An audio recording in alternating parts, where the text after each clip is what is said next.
হয় চাওক এইটো ৰাস্তা দি মই দৈনিক দিনে যোৱা অহা কৰোঁ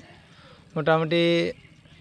এনেকুৱা দূৰ অৱস্থা যে ল'ৰা ছোৱালীবিলাকে যে স্কুলত যায় বা আমি যে যাওঁ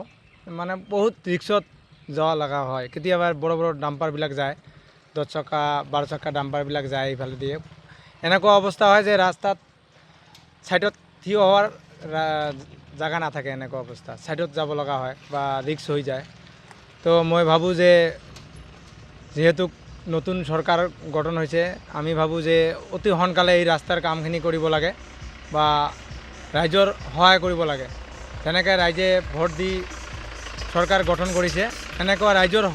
সুবিধাৰ কাৰণত ৰাস্তা ঘাট এইবিলাকৰ কাম উন্নতি কৰিব লাগে